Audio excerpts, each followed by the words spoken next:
muito obrigada por estarem aqui conosco. Eu acho que nos próximos anos a busca por energia renovável vai ser intensa mesmo.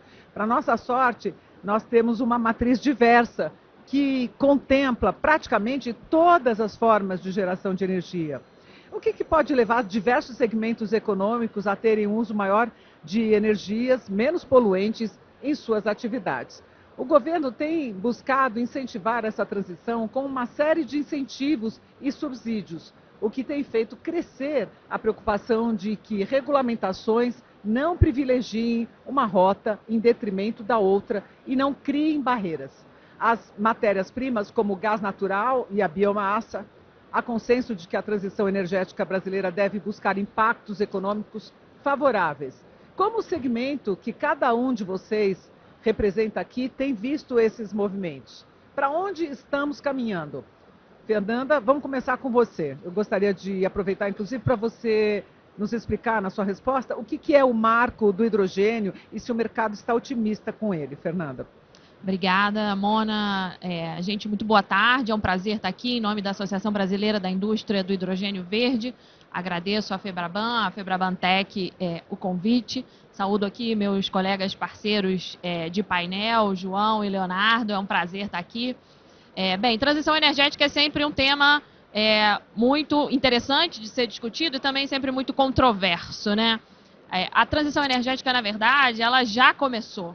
O Brasil tem uma das matrizes energéticas mais limpas do mundo, né? Se você pensar, a nossa matriz elétrica, ela é 90% renovável, coisa que nenhum outro país consegue esse feito. Só que a nossa matriz ela não é renovável porque a gente quis que ela fosse renovável, né? Foram decisões tomadas nos anos 80, final da década de 70, por uma questão de segurança energética. A gente queria ficar livre dos preços muito altos do petróleo e naquela época os governos, uma série de decisões dos governos militares apostaram tanto no etanol como combustível, como numa matriz hidrelétrica. Então, a gente mirou no que viu e acertou no que não viu, e hoje colhe esses frutos muito bem fazejos aí de ter uma matriz extremamente renovável. Mas isso não significa que as questões estão resolvidas, né? Significa que, apesar da gente já ter uma matriz que muitos países gastam bilhões de dólares para tê-la, a gente precisa pensar no futuro. E não é só sobre matriz energética, é sobre processos produtivos que a gente precisa pensar, que era isso que a gente estava conversando aqui no camarim, né?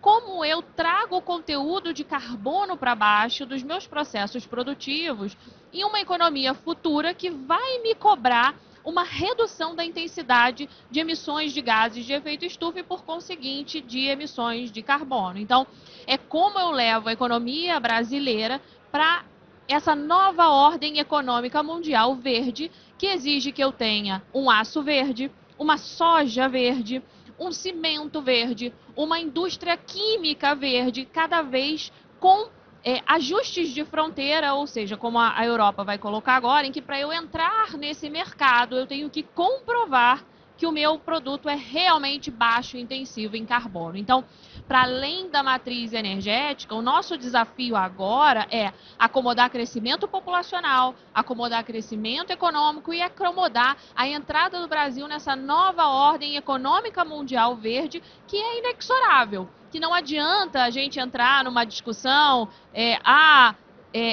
não existem mudanças climáticas, na verdade, trata-se de uma nova era geológica. Independente da discussão e do que se acredita ou não, há um aumento, há uma elevação da temperatura da Terra e a gente tem como remediá-la. Um pouco para cima, um pouco para baixo, mas ao reduzir as emissões de gases de efeito estufa, você tem essa possibilidade. O hidrogênio é uma das soluções dentro de um portfólio de soluções que existem hoje.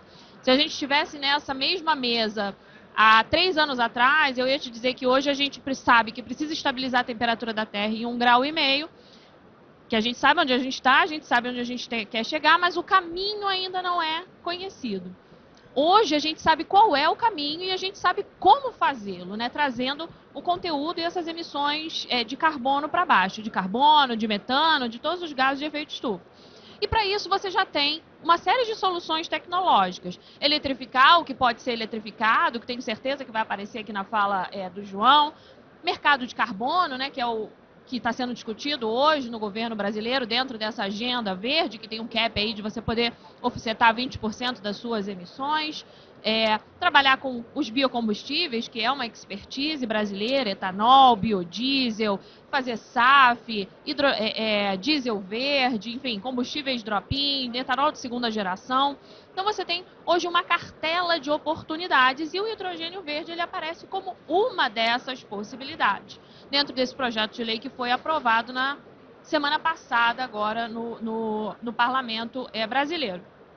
Então, a gente começa a olhar o Brasil como um celeiro de oportunidades. Eu gosto de dizer que o Brasil, ele é bonito por Deus e renovável por natureza, né? A gente tem sol, a gente tem vento, a gente tem os hidrocarbonetos, claro, a gente tem petróleo, a gente tem gás, a gente tem carvão, e tudo isso pode coexistir de uma forma muito interessante do ponto de vista de negócios. Tenho certeza que isso vai aparecer na fala do Leonardo em relação à financiabilidade. Então, tudo isso se conversa num hall de oportunidades do setor energético. Acho que essa seria a minha fala inicial, Mona. Obrigada. Obrigada, perfeito. João, passando a bola para você, a gente sabe que a transição para uma mobilidade elétrica encontra obstáculos financeiros para muitos interessados, né? É caro o carro elétrico. Tem como mudar? E o contexto com o Mover, o Programa Mobilidade Verde e Inovação, ele é favorável? Bom, boa tarde a todas, boa tarde a todos. É um prazer estar aqui. Muito obrigado pelo convite à Febraban. É a segunda vez que a gente participa do evento. É um evento gigantesco, com temas multidisciplinares. Então, a oportunidade de falar sobre a descarbonização, ela é única, porque esse fato é um fato assim que para a indústria automotiva ele é transversal na cadeia e é uma cadeia bastante extensa que vai lá da mineração, da fabricação da matéria-prima, do aço, plástico e alumínio, que respondem por 60% do peso do carro, aço, alumínio e plástico.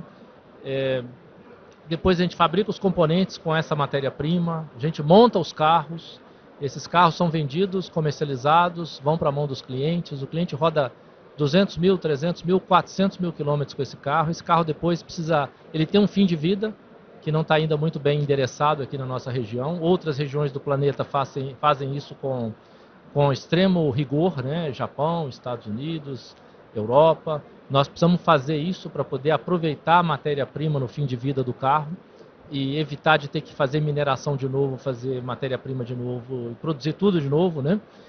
Então, ou seja, nesse ciclo de vida completo do carro, a gente observa o seguinte.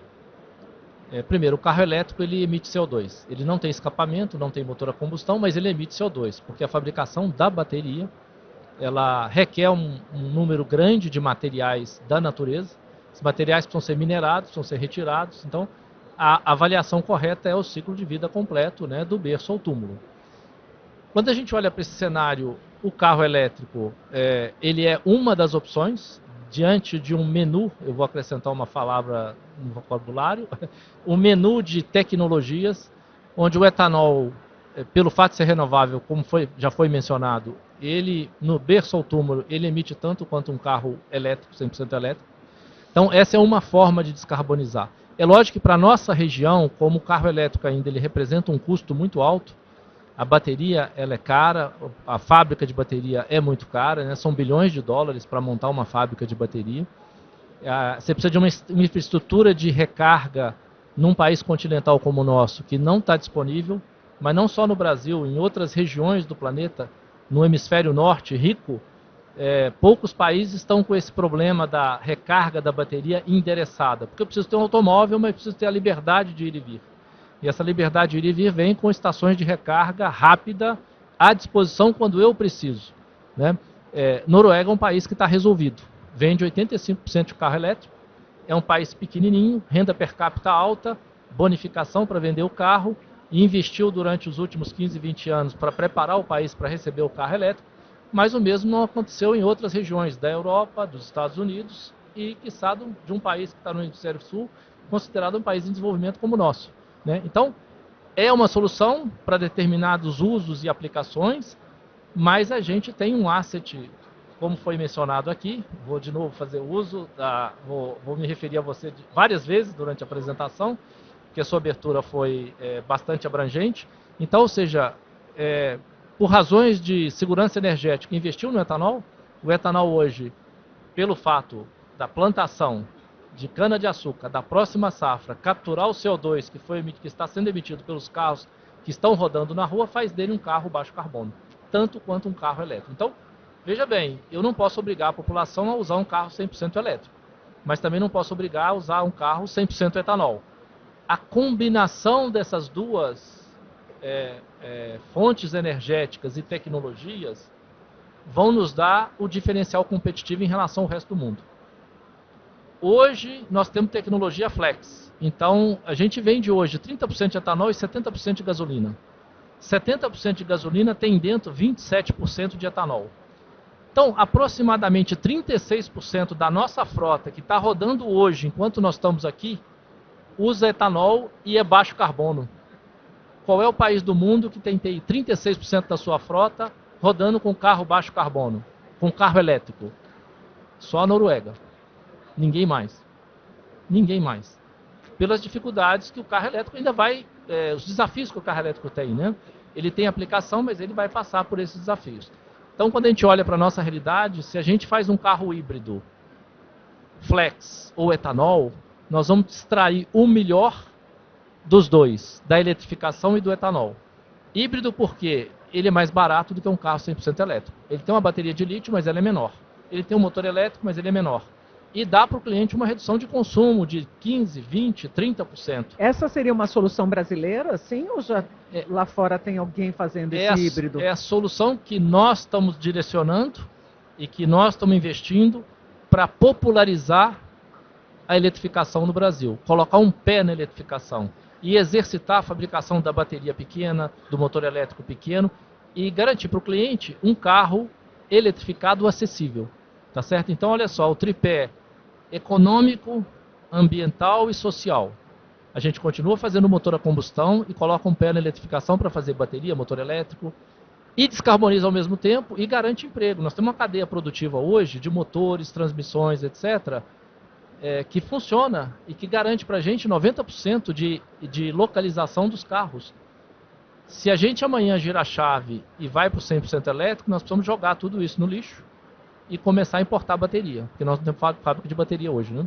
Então, ou seja, a gente precisa encontrar esse equilíbrio. E essa transição com a hibridização combinada com biocombustível vai nos permitir ambientalmente liderar o processo de descarbonização da mobilidade no mundo. Segundo, garantia econômica de ter um produto acessível, então garantia dos empregos. E social, ou seja, ambiental, econômico e social. Esse tripé vai permanecer sustentável ao longo dos próximos anos, até que o homem realmente consiga uma solução 100% elétrica, com custo mais baixo, com uma infraestrutura de recarga bem estabelecida, dando a liberdade de ir e vir, e tudo aquilo que a evolução tecnológica nos proporcionar. E o Mover, a gente não falou dele, né? Ah, sim, o Mover foi sancionado hoje. Então, acho que essa é outra notícia boa. Uau. Hoje, na parte da manhã, o presidente sancionou. E o Mover é um programa muito importante, porque ele conecta, dá continuidade ao Inovar e ao Rota 2030, que são dois programas de descarbonização da indústria automotiva de leves. O programa Mover dá continuidade e ele oferece mais incentivo para pesquisa e desenvolvimento na área de biocombustíveis e eletrificação. Ele determina objetivos que a gente precisa continuar respeitando, então nós vamos ter objetivos de mitigação de CO2, começa a avaliar o berço ao túmulo, então ele coloca sobre a mesa uma série de incentivos e requisitos que vão direcionar a indústria automotiva no caminho da sustentabilidade. Vamos colocar agora o Leonardo do Santander nessa conversa. Como é que o segmento financeiro conversa com tudo isso, Leonardo?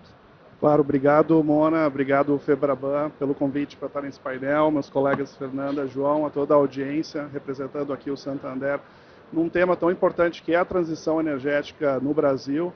Como a Fernanda falou, a gente tem um potencial incrível que a gente já explora há algumas décadas, mas temos um potencial muito maior nas décadas aqui para frente, com biocombustíveis, com hidrogênio, com eletromobilidade.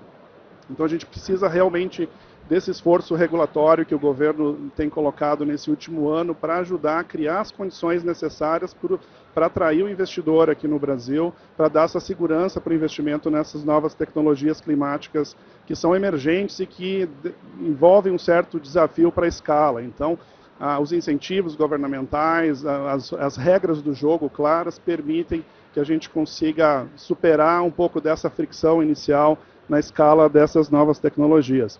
Eu entendo assim, a gente tem que garantir opcionalidade. Então, eu não sou favorável a uma rota tecnológica ou outra. Eu concordo com o João, a gente tem que ter um menu de opções para oferecer para a população, oferecer para os nossos clientes, eles que vão decidir quais são as tecnologias que condizem com as suas necessidades da melhor forma.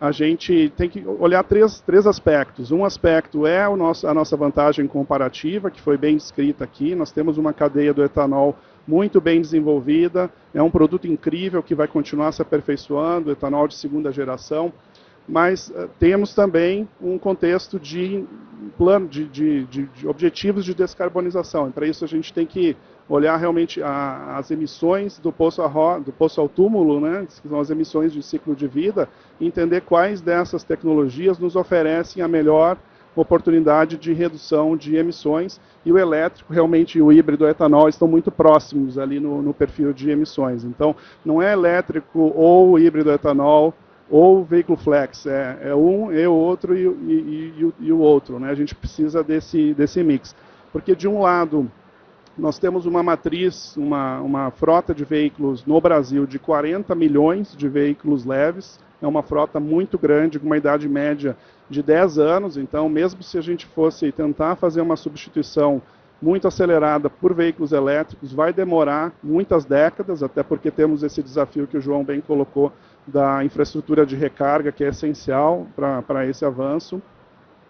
E a possibilidade que o PL do combustível do futuro nos dá de aumentar o blend do etanol na gasolina gradualmente nos próximos anos é a melhor alternativa de curto e médio prazo para a gente descarbonizar a matriz existente, né? Porque você não precisa ter um investimento de infraestrutura, você não precisa ter a troca da frota, a maior parte dos nossos veículos leves já são veículos flex, então é a melhor solução.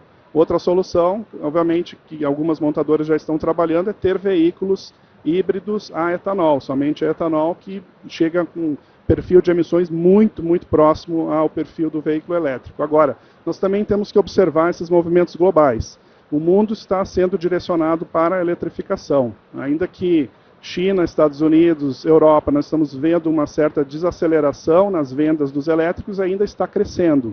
No Brasil, de 22 para 23, dobramos o volume de veículos elétricos vendidos, chegamos a 3% de veículos elétricos novos vendidos no ano passado, uma base ainda muito pequena, mas com uma estimativa de podermos alcançar 10% este ano. Então não podemos deixar de lado também esse movimento global, não podemos nos excluir desse movimento. É importante o Brasil pensar como se inserir dentro dessa cadeia de suprimentos global, onde que o Brasil tem uma vantagem comparativa, porque os grandes investimentos da indústria automobilística global estão indo nessa direção.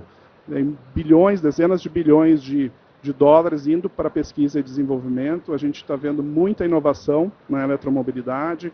A semana passada teve um anúncio de um ônibus elétrico aqui no Brasil que usa uma bateria até com nióbio, que é um produto que o Brasil possui, uma maior reserva do mundo, e que permite você recarregar uma bateria de ônibus em 10 minutos, ou seja, é muito rápido, né? Então tem um ganho enorme de inovação que é difícil a gente prever para onde que isso vai, mas estamos vendo aí nos últimos anos essa inovação acelerando de forma muito rápida. Uma bateria nióbio. É uma bateria de lítio que contém também nióbio, que permite você fazer essa recarga mais rápida. Ela tem uma autonomia ainda pequena, né, que é um protótipo, de acho que são 74 quilômetros, mas, enfim, pensando na rota de um ônibus, entre uma garagem e voltando para a garagem, ele conseguiria recarregar em 10 minutos. E tem uma série de outras inovações que a gente está observando nesse setor no mundo. Tem montadoras na Europa que já estão vendendo o carro elétrico com um contrato para uso de parte da energia da bateria para reinjetar a energia da bateria dentro do grid para momentos de vale de oferta de energia em função da intermitência, da energia solar, da energia eólica. Então, uma parcela dessa bateria você teria um contrato para quase como para ceder o uso para a montadora, que tem um arranjo com uma empresa, uma concessionária de energia elétrica. Então tem muita coisa acontecendo, às vezes também que a gente não vê muito nas discussões, mas que vão mudar muito a competitividade desse tipo de veículo no futuro. Mas é uma visão de longo prazo, obviamente. A mudança de frota para elétrico vai demorar algumas décadas. Qual é a porcentagem da frota, curiosidade, hoje, brasileira?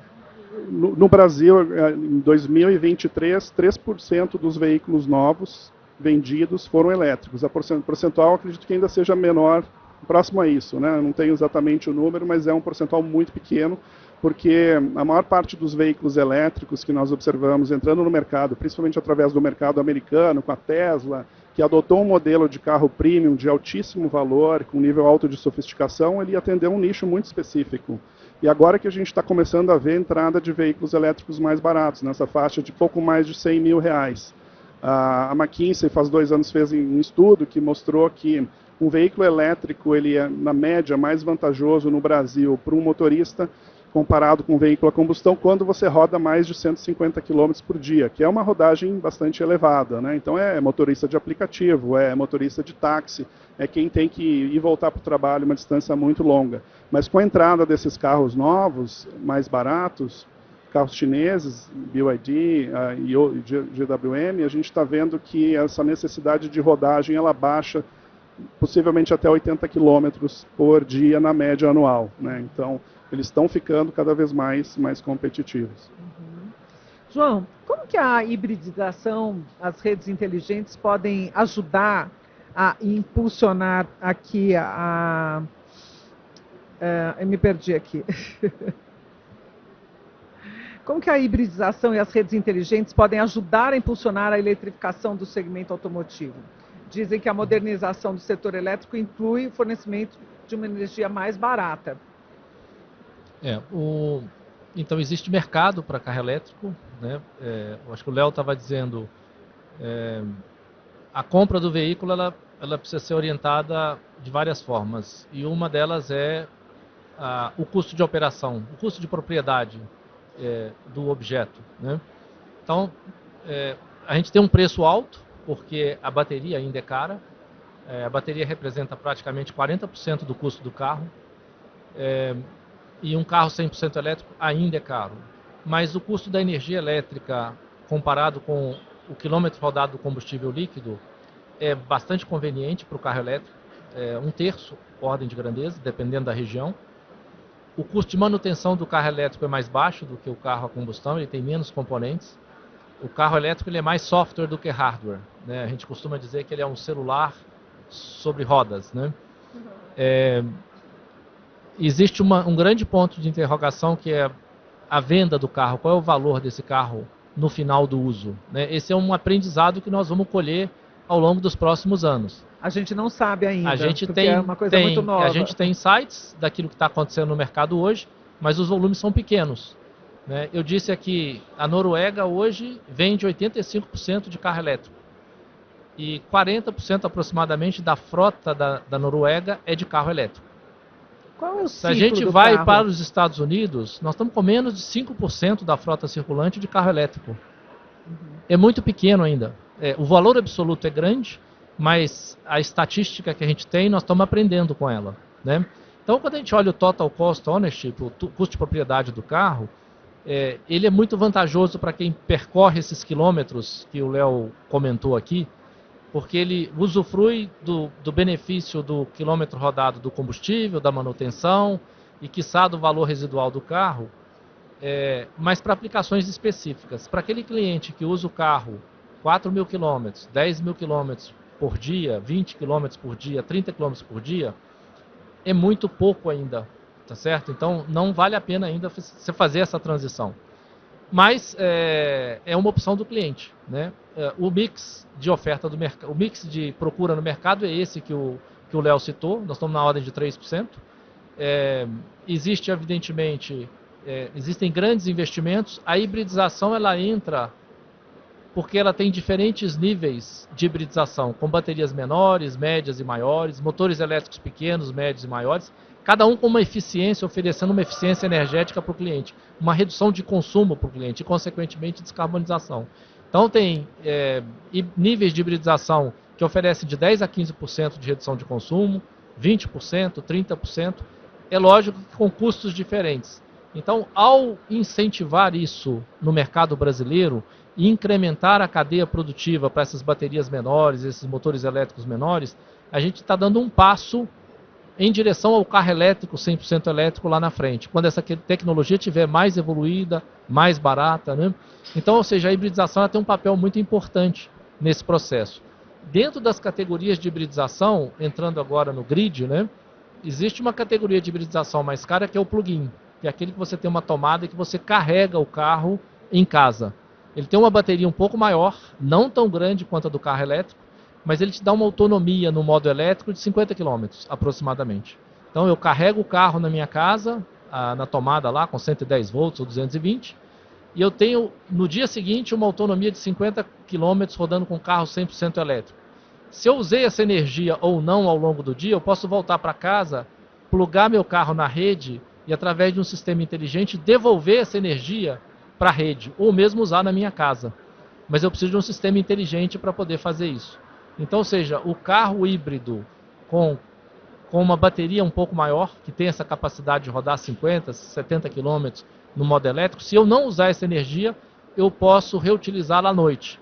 E depois, mais tarde, o sistema inteligente, usei energia, esvaziei, preciso dela amanhã, o sistema inteligente recarrega numa determinada hora da madrugada, onde o custo está mais barato, onde a demanda é menor, ele carrega o meu carro. Não sei se eu consegui transmitir. Então, essa é uma contribuição tecnológica que o sistema pode dar para a cadeia. Eu só tenho uma curiosidade aqui. A gente sabe já o ciclo de vida de um carro elétrico? Sim, ciclo de vida do carro elétrico. Boa pergunta. Eu vou fazer uma comparação, tá? Eu vou fazer uma comparação em emissão de CO2 equivalente. Um carro médio a gasolina do segmento B, da mineração para fazer a matéria-prima, fazer as peças, fabricar o carro, utilizar o carro durante 350 mil quilômetros e descartar o carro, são 60 toneladas de emissão por veículo, funcionando com gasolina. Se esse carro rodar com energia elétrica brasileira e for produzido nas regiões onde o carro elétrico hoje é produzido, 23 toneladas de emissão de CO2. Existe então a emissão de CO2 de um carro 100% elétrico. Fabricar o carro, fabricar a bateria principalmente. 60% desse valor de CO2, desses 23 toneladas do carro elétrico, estão concentrados na fabricação da bateria do carro elétrico. Se o carro rodar com 100% de etanol, esse número é 26 toneladas. Ou seja, 23 toneladas para um carro, a bateria, 26 toneladas. Praticamente um empate técnico nas emissões de CO2 do ciclo de vida completo entre um carro elétrico e um carro a bateria. Daí o diferencial competitivo. Agora, ninguém pode obrigar o cliente a ter um carro 100% elétrico e nem 100% etanol. Nós fazemos um mix entre esse etanol e esse carro 100% elétrico e usamos a hibridização combinada com biocombustível. E dessa forma a gente consegue manter esse patamar aí de 20 a 30 toneladas de CO2, que é bem melhor do que um carro 100% a gasolina ou 100% diesel. Leonardo, por onde a eletromobilidade irá avançar primeiro? O João já introduziu um conceito importante, que é esse custo total de operação. Quando a gente compara um carro ou um veículo que você vai trocar, né, seja um ônibus, seja um caminhão, um carro leve, você precisa entender quanto que você vai pagar para comprar a aquisição desse veículo, mas também quanto você vai deixar de gastar durante a operação desse veículo, tanto com manutenção, que é mais baixa, com um veículo elétrico, como com o consumo de energia para movimentar o veículo. A gente pega geralmente um período de 5 anos e aí tenta fazer essa estimativa e fazer essa comparação. Inclusive convido a todos a testarem. Nós temos uma landing page que permite você fazer essa simulação no seu contexto, dos veículos que você estiver utilizando, para entender se para você vale ou não a pena, dependendo de como que você utiliza esse veículo. Como é que acessa a landing page? Depois eu passo para você o site. Tá. Né? Eletromobilidade Santander. Perfeito. E, enfim, então, olhando para Total Cost of Ownership, nós temos que pensar, geralmente uma tecnologia nova, ela não avança em todas as frentes, ela avança em nichos específicos. Então, o segredo é como que você descobre quais são os nichos onde essa nova tecnologia faz sentido. Eu mencionei antes que para veículos elétricos, puramente elétricos, hoje faz sentido para quem roda uma certa quantidade de quilômetros por ano, né, que são esses motoristas de táxi, motoristas de aplicativo. Faz sentido também para transporte de carga de última milha, aquelas vans, aqueles veículos leves, pequenos caminhões que trazem um produto do centro de distribuição para a farmácia, para o supermercado, para a sua casa, né, que é uma distância mais curta, um veículo mais leve. Eletrificar faz sentido, roda muito também. Faz muito sentido para ônibus elétricos urbanos, em grandes centros urbanos, apesar do preço ser bastante elevado, tem um ganho de redução de poluição sonora e atmosférica muito grande dentro dessas cidades, que fazem total sentido se você quantificar o quanto de menos impacto da poluição você tem nessas cidades. E, claro, a infraestrutura de recarga associada a esses nichos. Então, é muito um foco mais urbano nesse momento, né, de destravar esses nichos dentro de grandes centros urbanos do país. E a gente fez uma projeção de potencial de mercado nesses 4 segmentos de agora até 2030, né, com base em estudos aí do mercado.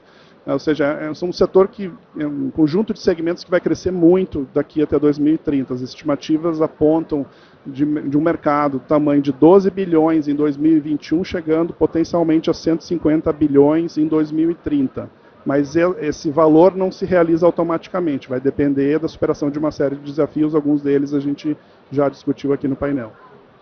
Fernanda, o que falta para o Brasil começar a produzir hidrogênio verde? Aliás, como é que se faz o hidrogênio verde? Vamos lá. O hidrogênio verde, a molécula é a mesma, né? Hidrogênio é a molécula que mais existe no mundo, né? Tudo tem hidrogênio. E o hidrogênio já é produzido e consumido no mundo. O Brasil consome 500 milhões de toneladas por ano de hidrogênio. O refino do petróleo usa hidrogênio, o sorvete usa hidrogênio, enfim, tem uma série de utilidades e a gente faz hidrogênio a partir de gás natural. O hidrogênio verde é aquele feito a partir da eletrólise da água, né? Você pega uma água preparada, passa uma corrente elétrica pela água, separa o H do O, né? Lembra das nossas aulas de química, você separa com uma corrente elétrica. Só que essa corrente elétrica, ela tem que ser de uma energia totalmente renovável, energia eólica, energia solar ou energia hidráulica, que é a potencialidade do Brasil, né? O que o Brasil tem de sobra até atualmente. Então, essa é a beleza do hidrogênio verde. E por que o Brasil tem essa vantagem comparativa, né, como o João mencionou, vantagem competitiva? Porque hoje a gente tem 90% do grid renovável, hoje a gente tem um projeto de lei que traz esses incentivos, hoje a gente tem um grid totalmente interligado, mas assim como como o Brasil se preparou para atrair esses investimentos, outros países estão se preparando para atrair esses investimentos. Eu estou falando, hoje o Brasil tem 57 memorandos de entendimento, né? Empresas que assinaram entendimentos para trazerem investimentos de hidrogênio verde para o país. Assim como essas empresas têm memorando de entendimento com o Brasil, elas têm com a Argentina, com o Chile, com os Estados Unidos, com a Namíbia, com o Egito. Então, outros países também estão preparando as suas casas para receberem investimentos em hidrogênio verde. Então, é uma corrida, né? Os Estados Unidos têm o Inflation Reduction Act, que dá $3 por quilo de hidrogênio verde produzido. A Austrália acabou de lançar um grant de $2 por quilo de hidrogênio produzido. Então, preparar a casa para receber esses investimentos significam 200 mil empregos, 7 trilhões de reais de impacto no PIB, diretos, indiretos e afetos até 2050, 700 bilhões de reais até 2050 de superávit para os cofres públicos. Isso eu estou falando só dos projetos dos associados da BIV, que são 27 associados, são as maiores empresas do Brasil com projetos de hidrogênio verde. E por que é tão importante, aqui só vão me permitir uma fala complementando o João e o Leonardo, por que é tão importante espaços como esses, né, dentro de uma feira de um setor bancário, falando de eletromobilidade, por que é tão importante falar de transição energética, por que é tão importante falar de mudanças climáticas, por que é tão importante a gente falar que o hidrogênio é uma das possibilidades, né, não é uma bala de prata, não vai salvar a matriz energética, não vai salvar todos os problemas. Porque hoje, Mona, mudanças climáticas é um problema meu, é um problema seu, é um problema de todo mundo que está aqui, assim como para o cidadão comum. Quais são os maiores problemas do cidadão comum? Pagar boleto, criar filho e manter o emprego. Vocês concordam comigo? Então esses são os nossos problemas do dia a dia. Quem não tiver com esse problema está com a vida ganha, né? Eu tenho esse problema todo dia, tenho um monte de filho para criar. Então esses são os nossos problemas. Só que quando você tem a tragédia do Rio Grande do Sul, quando você tem queda de linhas de abastecimento, que quando você chega em casa não tem luz na sua casa, você tem que subir o seu prédio a pé, ou você se sente como mulher ameaçada porque você desceu do ônibus e a sua rua está toda escura porque não tem luz, porque caiu uma linha de transmissão, isso é uma questão de mudanças climáticas que afetam o dia a dia do cidadão. Então não é um problema da Fernanda, presidente da ABIV, é um problema da Fernanda, cidadã que desce do metrô e tem que andar no escuro até chegar em casa. É um problema nosso do dia a dia. Então essa pressão que a gente faz como sociedade, de baixo para cima, para os nossos governos, para mostrar, e aí? O que você vai fazer para diminuir essa quantidade de carbono que o Brasil emite? O Brasil não é um dos maiores emissores, o setor de energia não é o maior emissor, por certo, mas a gente precisa organizar isso e fazer a nossa contribuição, no melhor do sentido do sujador pagador. Quem sujou tem que pagar. E existe um pedaço aí da sociedade que vai ter que ajudar com isso, né? Existe o gerenciamento pelo lado da demanda. Quando você tem acesso ao veículo híbrido, ou ao veículo elétrico, você está cumprindo com a sua parcela disso. Quando você privilegia os produtos nacionais em vez do importado, que vem emitindo, não estou fazendo apologia a ninguém não comprar importado, continuem comprando. Mas quando você consome um produto nacional que não veio emitindo desde lá da Europa ou da China, enfim, tudo isso faz com que a sociedade também cumpra um pouco do seu papel nesse sentido. Mas independente da consciência, da pegada ecológica, né, do que você está citando aí, eu queria voltar à pergunta inicial, né? O que falta para o Brasil produzir? Desculpa, certamente. Faltava até semana passada a gente ter um marco legal, né? O Leonardo comentou, a gente ter um marco legal que estabelecesse as diretrizes básicas de como proceder do ponto de vista legal. Inclusive, faltavam subsídios, né, incentivos garantidos pelo governo para esses novos entrantes. Por que eu preciso de incentivos, né, e para os primeiros entrantes, as primeiras empresas?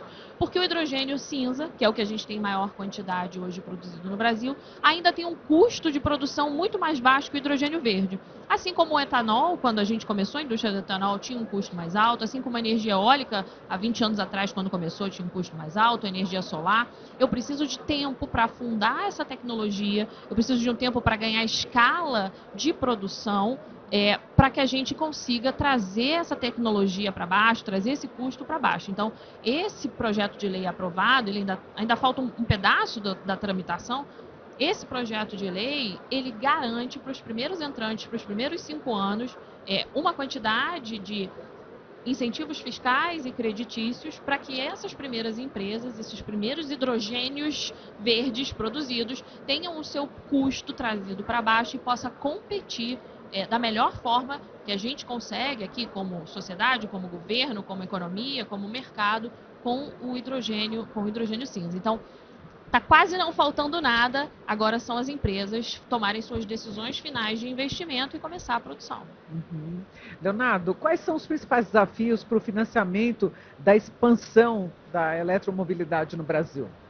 Esse ponto, novamente, que a Fernanda estava falando, né, que eu comentei um pouco antes. A gente precisa desses incentivos governamentais e precisa também das regras do jogo claras para os investidores. A gente viu isso acontecendo muito na geração de energia solar, né? 10 anos, 15 anos atrás, a gente provavelmente não imaginaria que a energia solar estaria onde ela está hoje. Nos últimos 10 anos, ela aumentou, a oferta de energia solar aumentou 10 vezes, duplicando a cada 3 anos. A gente está no começo da trajetória exponencial do crescimento de adoção de energia solar.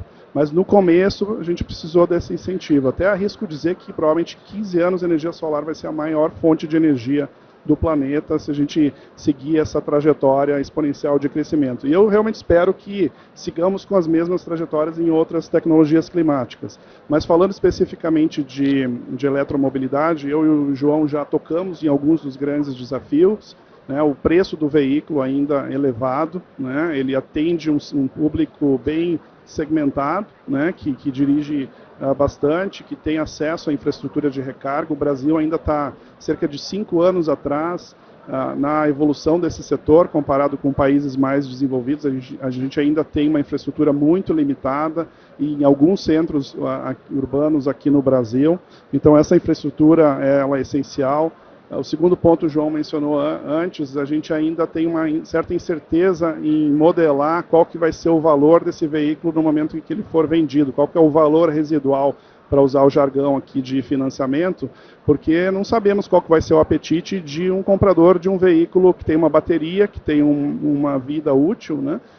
Que a gente sabe que melhorou muito nos últimos anos. Muitas montadoras oferecem garantias aí até de 8 anos para as baterias. A gente observa as estatísticas, mostram que para as baterias mais recentes, em 8 anos, somente 1% dos donos desses veículos tiveram que trocar a bateria, então a tecnologia está ficando cada vez mais robusta, mas a gente tem essa expectativa de que o preço vai ter uma desvalorização maior, até porque a tecnologia está avançando, os preços estão caindo, então tem essa insegurança para o comprador ou para o financiador desse veículo sobre qual que vai ser esse valor residual e a demanda do mercado secundário.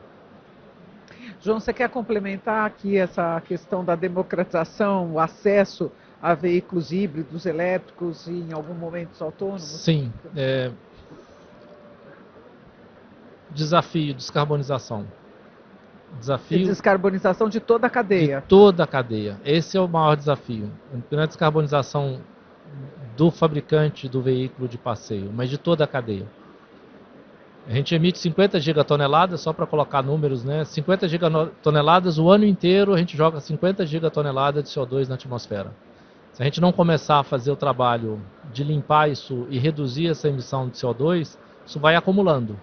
Temperatura hoje que está 1,5 grau, ou um pouco acima de 1,5 grau, vai chegar a 5 graus em 2100, 5 graus em 2100, 44 graus de temperatura na linha do Equador. Então são 3 bilhões de refugiados do clima em 2100. Parece que está longe, mas não está. Meus filhos, meus netos vão viver intensamente aquele período ali. Não só os meus, mas os nossos, né? Então, a única forma de fazer é parar de jogar CO2 combustível fóssil. O Brasil nasce com esse diferencial, tá certo? Como Fernanda disse, nós não nos preparamos para isso, para enfrentar esse momento, mas que sorte que nós tivemos, porque segurança energética a gente está com ele hoje na mão, né? Para carro de passeio nós temos a solução. Então, essa transição para hibridização, a transição de hibridização mais etanol e a combinação desses diferentes elementos, acho que o Léo deu um exemplo, deu vários exemplos aqui de como a gente pode aplicar a tecnologia e usar a tecnologia a nosso favor. Quando a gente olha globalmente, outras regiões não têm essa possibilidade. Eles vão ter que ir para o 100% elétrico e vão ter que se virar com 100% elétrico e vão ter que provocar uma evolução disruptiva para ter custo mais baixo, vão ter que desativar as plantas de motores de combustão interna, de transmissão, sistema de aspiração, sistema de alimentação de combustível. Isso tudo vai para o lixo, vai ser ativo desmobilizado, porque ele vai ter que ir para o 100% elétrico. Agora, ele vai levar um tempo para transformar esse 100% elétrico em algo popular, tá certo? Por causa dos motivos que a gente já discutiu aqui, já debateu. Custo, infraestrutura de recarga, etc, etc. Bom, nós estamos com a solução na mão. País, iniciativa privada e iniciativa e os nossos reguladores, né, governo, trabalhando juntos, através de iniciativas como Mover, Rota 2030, combustível do futuro, hidrogênio verde. Nós precisamos acelerar esses processos. Mercado de crédito de carbono. Eu acho que a gente pode fazer uma lista de supermercado de coisas que nós precisamos acelerar. Gostou, né? Muito bom. Lista de supermercado.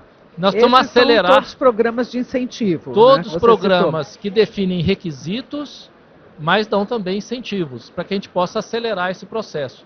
Então, como eu falei no início, é transversal. Iniciativa privada e governo precisam trabalhar juntos para acelerar esse processo. E esse debate que está acontecendo aqui, ele precisa se repetir, é como se fosse um processo de catequização. Porque a gente, veja bem, nós temos... outro dia eu li um negócio que é muito interessante. as palavras movem, mas o exemplo arrasta. Nós precisamos criar exemplos rápidos de como descarbonizar, mas gerar valor na cadeia. A gente precisa gerar valor na cadeia. Não precisamos falar que descarbonizar é aumento de custo. É lógico que tem aumento de custo, mas nós temos nesse país nosso uma forma de gerar valor na cadeia. Gerar emprego, gerar tecnologia, e são vários exemplos que a gente citou aqui. A fábrica, você citou, falamos rapidamente, por que não tem fábrica de bateria aqui no Brasil? Bom, a fábrica de bateria custa 4 bilhões de dólares. Não tem investidor, então? Não é investidor. Com 4 bilhões de dólares a gente faz 3 fábricas de carro. Tá certo? Para fazer fábrica de bateria, uma bateria de um automóvel do segmento B, que é intermediário aqui no Brasil, ela pesa 400 quilos. 350 a 400 quilos. Eu não tenho volume de demanda que justifique uma fábrica de bateria de 4 bilhões de dólares no Brasil hoje. 3% é carro elétrico, 1% é carro elétrico. Tá certo? Nós estamos falando de um volume muito baixo ainda. Nós precisamos caminhar, reduzir o custo da bateria, incrementar a infraestrutura de recarga para criar o apetite para o carro 100% elétrico. Mas como é que outros países resolveram? Eles não resolveram, eles não têm outra alternativa. Essa equação. Eles não têm, eu bonificando o carro. Eu bonifico 6 mil euros para comprar um carro elétrico. Né? Então, ou seja, são países ricos que têm outros artifícios para estimular a venda do carro elétrico. Só que eu preciso vender o carro elétrico, mas eu preciso garantir ao cliente a liberdade de ir e vir. E a infraestrutura de recarga aparece como segundo desafio. Você tem basicamente 2 estações de recarga de carro elétrico. Uma lenta, que leva 8 horas para recarregar, e usa energia de 110, 220 volts da nossa casa, é a nossa rede elétrica. Ou 20 minutos para recarregar, meia hora para recarregar a bateria do carro, mas precisa de 440 volts para isso. E eu não tenho isso em casa. Eu não tenho isso em qualquer estacionamento. Tá certo? Então, são essas variáveis da equação que a gente precisa resolver. Nós, por enquanto, temos mais variáveis sem solução numa equação muito longa. Tá certo? Mas a gente tem certeza que o ser humano, com a criatividade, ele vai encontrar uma solução para armazenar energia elétrica no carro. Porque o problema do carro elétrico não é o motor elétrico. O motor elétrico está dominado. O problema é como a gente armazena a energia elétrica e como a gente carrega essa energia elétrica quando eu preciso recarregar o carro. Perfeito. Fernanda, você costuma dizer que o hidrogênio verde não é uma energia, né? Ele é um vetor energético. Quais são as diversas utilidades do hidrogênio verde e por que os setores econômicos, como o financeiro, deveriam estar prestando mais atenção ao seu desenvolvimento aqui no país? Legal. Ele é um vetor energético. Isso dá interferência às vezes. Ele é um vetor energético porque, diferente da energia eólica e da energia solar, o hidrogênio não vai direto para a transmissão de energia elétrica, né? Ele é um gás, né? Como se fosse o gás natural. Você usa o hidrogênio para processos produtivos. Então, você usa ele como um carburante para fazer aço verde, você usa ele para fazer, dentro do processo, para fazer um fertilizante nitrogenado, você traz para a indústria alimentícia. Então, é por isso que ele é um vetor energético para a indústria como um todo. Eu vou me aproveitar que eu estou com o microfone para contar uma história que eu gosto muito. Essa plateia aqui nunca me viu, é ótimo, né? Aí ninguém vai ver que a história é repetida. No final dos anos 70, início dos anos 80, os cientistas descobriram as mudanças climáticas e o buraco na camada de ozônio ao mesmo tempo. Os 2 problemas foram descobertos ao mesmo tempo, Mona. E por que a gente não escuta mais falar no buraco da camada de ozônio? Vocês escutam falar no buraco da camada de ozônio? Não, porque foi resolvido. Por que ele foi resolvido? Porque teve uma norma. Teve uma norma mundial, vocês lembram disso? Teve uma norma mundial de que não se podia mais fabricar o gás CFC. E todo mundo foi proibido, você lembra disso, João? E foi proibido de fabricar o gás CFC. Exatamente, dos sprays. E junto disso, alardeou-se um terror de que todo mundo ia ter câncer de pele. Todo mundo passou protetor solar antes de sair de casa, não passou? Por quê? Porque desde aquela época, antes a gente usava pasta d'água, agora não, tem que botar protetor solar. Porque houve um espraiamento do terror de que todo mundo ia ter câncer de pele por causa do buraco na camada de ozônio. Mas a gente descobriu as mudanças climáticas na mesma época. E por que que a gente não conseguiu resolver isso ainda? Porque não tem uma norma, não tem uma obrigação, não tem um regramento, não tem ninguém dizendo o seguinte: você está proibido de emitir gases de efeito estufa, você está proibido de usar combustíveis fósseis aqui ou ali ou nesse processo. Então, por isso que eu gosto sempre de reforçar que existe um componente de trazer a sociedade para o debate, porque é a sociedade que vai cobrar isso dos nossos governantes para que eles façam esse normativo. Não se trata de não poder usar o combustível fóssil aqui ou ali, não, mas mitigar as ações, as externalidades negativas que os combustíveis fósseis trazem para a nossa economia e privilegiar as externalidades positivas que os combustíveis renováveis trazem hoje, como, por exemplo, o hidrogênio, que traz as externalidades positivas de trazer o conteúdo de carbono para baixo de processos produtivos. Tem espaço para todo mundo. Uma indústria descarbonizada, uma economia descarbonizada não é uma economia sem hidrocarbonetos, é uma economia com hidrocarbonetos, mas hidrocarbonetos que vão ser compensados de alguma forma. Então, por que todo mundo devia estar prestando atenção nisso? Porque é uma indústria nova, o hidrogênio verde é uma indústria nova, sofisticada, complexa, de alto valor agregado, uma potencialidade de criar uma série de empregos muito sofisticados, que a gente precisa de financiamento. O Leonardo vai botar um monte de dinheiro disponível para a gente trazer essas fábricas para o Brasil. Então, tem muitos empregos, é uma indústria que não existe no Brasil, então a gente está falando de criar uma cadeia produtiva completamente nova nos próximos anos. É por isso que a gente precisa prestar atenção. Certo. Bom, a gente está chegando ao final desse painel. Queria então passar a palavra a todos vocês para considerações finais. Acho que a gente tem aí uns 4 minutos e meio. A gente poderia ouvir um pouquinho vocês aí sobre o pensamento final aqui. É viável a gente ter logo essa matriz energética, uma frota 100% verde, ou isso é para sonhar para daqui a 20, 30 anos? Não, esse é o desafio que nós precisamos trilhar. Entender que ele existe e subir essa montanha. Persegui-lo. Persegui-lo, exato. E eu vou dar um exemplo, talvez numérico, né? Nós fizemos inventário de carbono da Stellantis. Esse inventário de carbono é do berço ao túmulo, global, e o Brasil faz parte desse inventário de carbono. Então nós entendemos em 2021 quanto a gente joga de CO2 equivalente na atmosfera para minerar matéria-prima, para fabricar matéria-prima, para fabricar o componente, com os clientes que nós vendemos os carros, usando os nossos carros, todos eles, e no fim de vida desses carros. A gente estabeleceu um objetivo: vamos fazer a redução de 50% desse número em 2030, que é amanhã, para a indústria automotiva é amanhã, né, não está longe, e fazer o net zero em 2038. De volta para a sua pergunta, nós vamos conseguir fazer a frota verde? Os números mostram que em 2038, com tudo que a gente conhece hoje de tecnologia, de carro 100% elétrico, etanol, híbrido, hidrogênio, célula de combustível, etc., nós não vamos conseguir zerar o número. Vai sobrar ali um 10%. E esse 10% que vai sobrar, nós assumimos um compromisso de não comprar crédito de carbono. Ainda.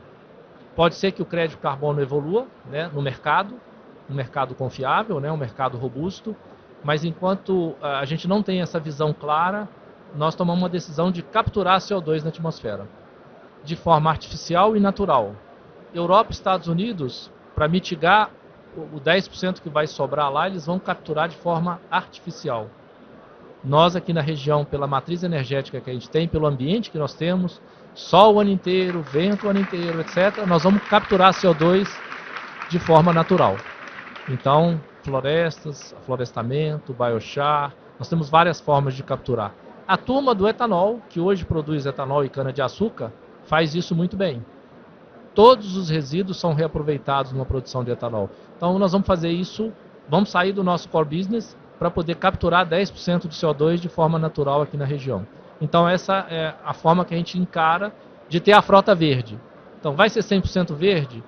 Tecnologicamente impossível, na nossa visão. Vai sobrar 10% e para isso nós vamos capturar. E gerar valor com essa captura. Esse é o grande desafio. Bacana. Bom, a gente tem muito pouco tempo aqui. Não sei se a Fernanda gostaria de falar mais alguma coisa. Não, acho que a gente falou bastante. Só agradecer o convite e dizer que a Associação Brasileira da Indústria do Hidrogênio Verde está à disposição. Perfeito. Eu também, acho que 100% sempre é uma meta muito difícil, né? E como o João falou, é quase impossível você descarbonizar completamente a energia de um país, até porque muitas das fontes são intermitentes e você precisa ter outras fontes. Hoje no Brasil as termoelétricas têm um papel importante, no futuro teremos também sistemas de baterias aqui como existem na China, na Europa, mas também tem o seu problema de emissões, como o João falou antes. Agora eu entendo que a gente está no movimento para chegar o mais próximo possível disso até 2050. Legal.